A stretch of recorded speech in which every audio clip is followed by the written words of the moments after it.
To kick things off, let's ask a pretty fundamental question.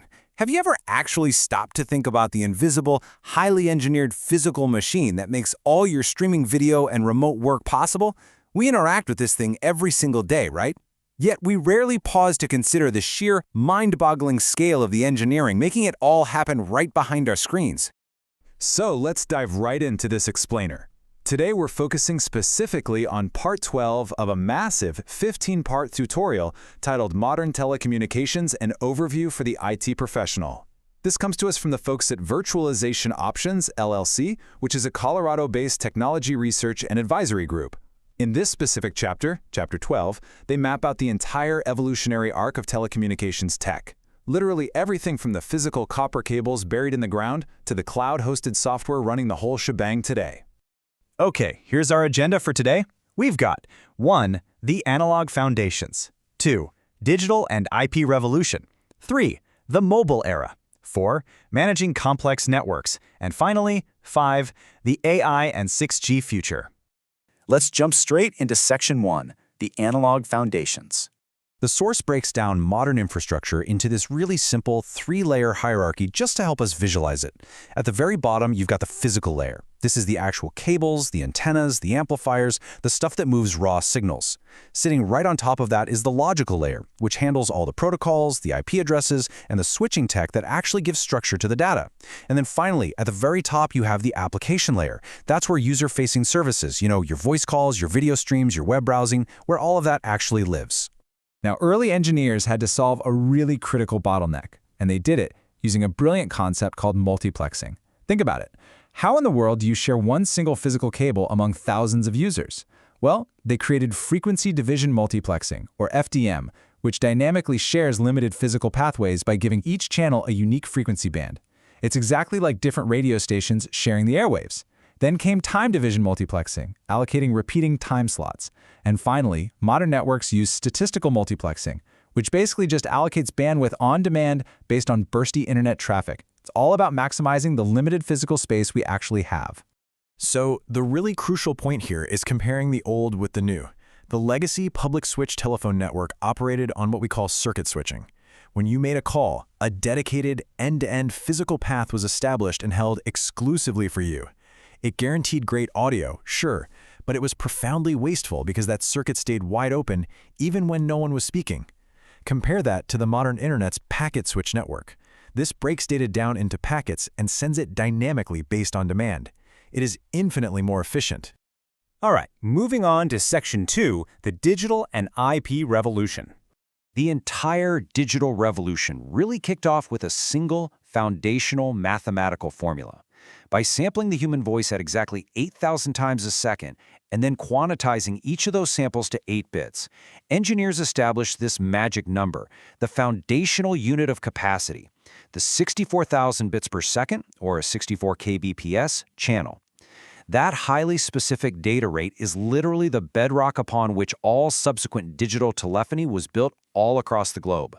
And the sheer horsepower required to make this digital architecture function is just staggering. Take the enterprise core router, for example. These pieces of hardware are the absolute unsung heroes of the IP revolution. They're sitting there processing hundreds of millions of packets per second.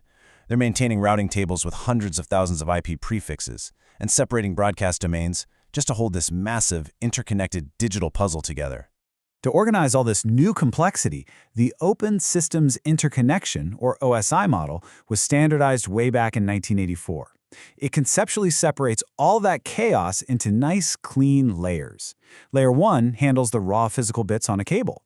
Layer 2 organizes those bits into frames for a single link. Layer 3 introduces logical IP addresses to route data across multiple networks.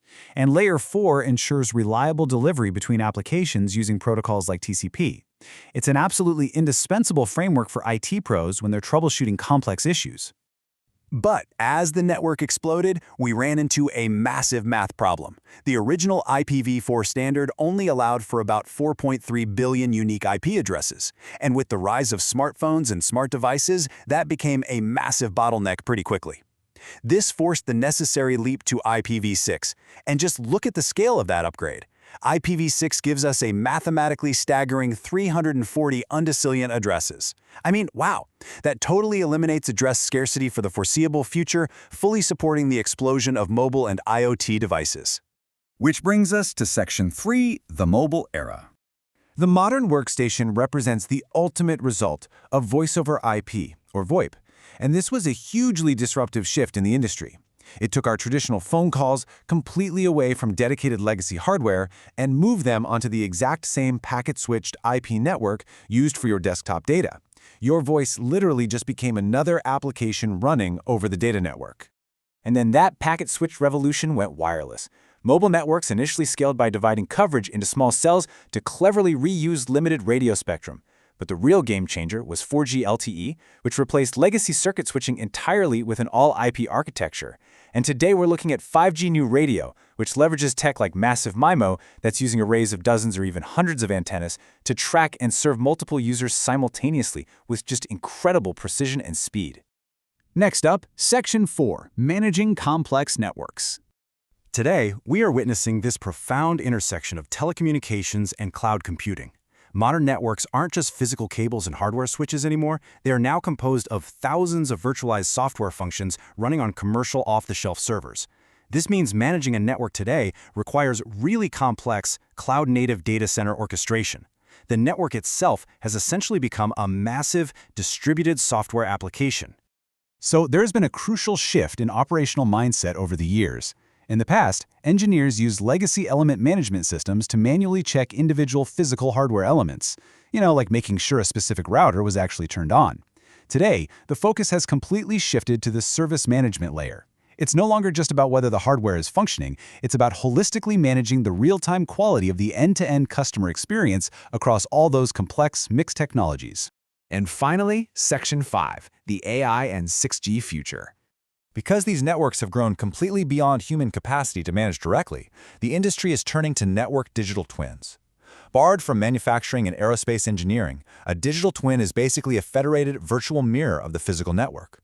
It allows artificial intelligence to safely simulate, predict, and test optimal configurations in a virtual space before it executes any autonomous management actions out there in the real world. And the technologies those AI systems will be managing in the upcoming 6G era are just mind-bending. We're looking at massive machine-type communications, which will introduce grant-free access so billions of low-power IoT devices can transmit data instantly without any complex handshakes. We'll also see optical wireless communication, which uses actual light instead of radio waves for transmission. And perhaps most incredibly, metamaterial surfaces, where we are literally engineering electronics directly into our building materials. The source emphasizes this profound shift perfectly with this quote.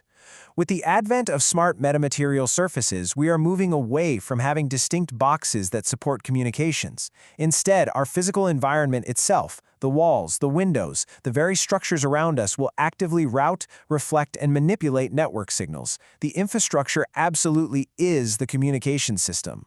So what you should really take away from this explainer is that the days of being siloed in one specific IT discipline are ending.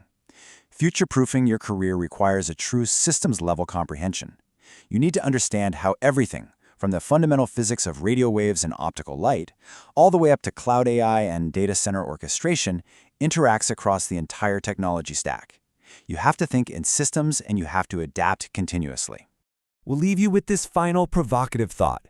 As networks become fully autonomous and AI-driven digital twins take over the manual orchestration of our digital world, how will you evolve your own expertise to stay ahead of the curve?